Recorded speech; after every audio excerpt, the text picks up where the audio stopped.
Bonjour, présentation du Bulldog RDA. Donc je tiens à préciser tout de suite que c'est un prototype, donc sur la boîte je n'ai pas d'étiquette, ce genre de choses, mais vous quand vous l'achèterez, vous aurez l'étiquette dessus.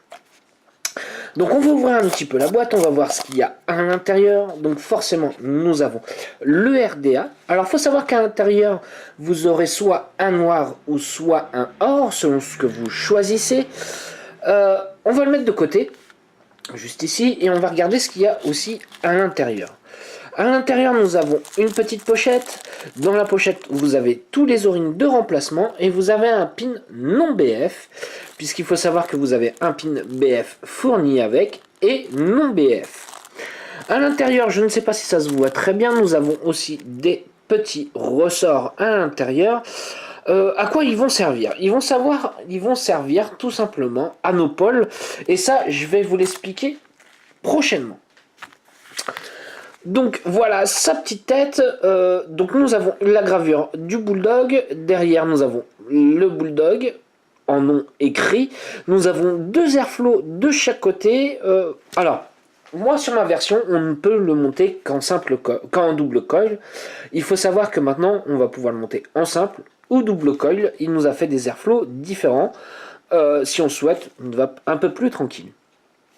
Le drip top est en ultime. Le drip top, c'est-à-dire qu'il est en 810. Donc si vous voulez le changer, vous pourrez le changer si vous le souhaitez, avec n'importe quel drip top en 810. Derrière, nous avons le numéro de série et la gravure Bulldog. Donc comme on peut voir, le pin BF est déjà installé dessus, puisque moi je vais l'installer bien évidemment sur une BF Bulldog.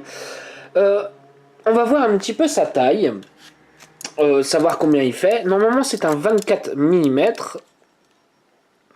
Alors c'est bien ça, nous sommes à 24 mm. En hauteur, avec le drip top, on va vous dire combien ça fait. Ça fait, hop, voilà, on fait 33,58 mm. Ouais, au niveau de la taille, on n'est pas sur les plus petits à l'heure actuelle, mais vous allez comprendre pourquoi. C'est un choix. Et puis on va voir son poids tout de suite. Donc nous faisons 41 grammes, donc on est quelque chose dans la moyenne vis-à-vis du poids, donc c'est qu'on a quand même un petit peu de matière. Et puis bon, on va aller voir tout de suite ce top cap, on va le démonter tout de suite. Voilà. Donc le top cap à l'intérieur, voilà. Je continue. Et voici la cloche. Pareil, comme vous pouvez voir, on peut mettre les deux airflows. Comme je vous ai dit, ne prenez pas compte. Le mien, c'est qu'un double. On va pouvoir le monter en simple, puisqu'il nous a fait aussi des ouvertures ici pour avoir qu'un simple coil. Donc nous ne sommes pas taillés en dôme. On va voir si c'est bien ou pas bien. On verra. Au niveau du plateau, voici sa particularité. Comme on peut voir, c'est sur l'épaule, sur les côtés. Donc moi, ce que je vais conseiller, c'est quand même d'installer un coil assez gros. Un simple coil tout simple, basique, en nichrome ou en cantal, ça sera un petit peu juste au niveau de l'installation. On va falloir faire pas mal de spires. Mais dans ce cas-là, on n'aura pas un bon coefficient de chauffe. Moi, j'ai installé un petit parallèle à l'intérieur. Vous allez voir, ça on voit plutôt bien. Donc un petit para, ou un alien, ou un fusette, ce genre de choses pourra passer très bien dedans. Pour moi, il est fait pour les coils exotiques vis-à-vis de sa grandeur. Donc comme je vous disais, ici à ce niveau-là, nous avons les petits ressorts. C'est tout simplement pour que les pôles, quand on va dévisser, puissent bien s'écarter. Si nous n'avions pas ces petits ressorts-là, en fait, ça resterait toujours plaqué et on aurait du mal à installer son coil. Les vis, c'est du cruciforme à ce niveau-là. Pour moi, pour le moment, ça tient bien dans le temps. Pareil au niveau des joints, ici à ce niveau-là, ça tient bien. Et puis voilà la cuve. Alors on a quand même une très belle cuve à l'intérieur. On va pouvoir mettre pas mal de juice. Et aussi petite chose assez importante, la vis de skunk qui se trouve à ce niveau-là au milieu, on est en hauteur. Pourquoi c'est important? Parce que c'est-à-dire que quand on va skunker, au moment de relâcher son pouce de la bottle, au lieu que tout le liquide soit aspiré, bah là le fait qu'il soit en hauteur, ça nous laissera toujours une petite marge de liquide dans la cuve, donc ça c'est pas plus mal. Je vais installer mon petit coton à l'intérieur. Comme on peut voir, j'ai installé mon coton à l'intérieur, donc ça nous fait quand même pas mal de coton, étant donné que nous avons une petite hauteur, mais l'avantage c'est que ça va nous faire une réserve de liquide aussi un petit peu plus importante. Tout ce genre de choses, même avec la cuve qui est plus large, enfin qui est assez imposante, ça fait un tout. Je vais imbiber un petit peu mon coton.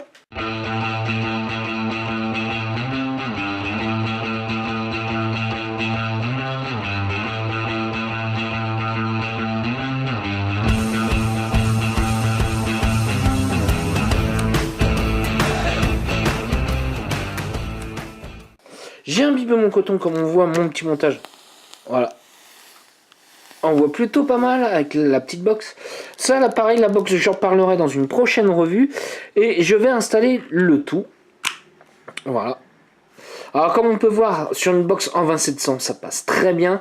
Par contre sur les box qui sont relativement assez compactes, ça fera quand même quelque chose d'assez haut. Enfin. Allez, on va se voir en plan large pour voir comment ça va.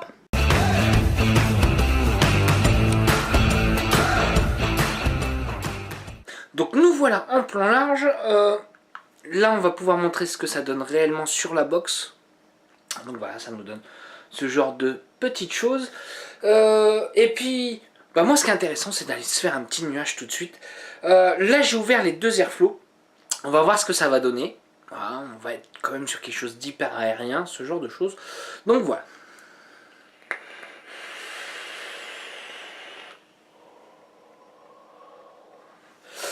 Donc comme vous pouvez voir, on fait relativement un beau petit nuage. Voilà, moi je classe tout de suite dans les drippers Cloud Chasing. Ça fait plaisir. On n'a pas beaucoup de drippers BF fait pour ça. Oui, on peut faire du Cloud Chasing avec une BF si on le souhaite. Donc ouais, ça fait du bien d'avoir quelque chose d'un petit peu plus aérien que d'habitude. Donc l'utilité d'avoir un gros plateau, un top cap relativement assez grand pour éviter que ça chauffe de trop avec les coils que l'on va se servir. Et puis, allez, avec un seul airflow.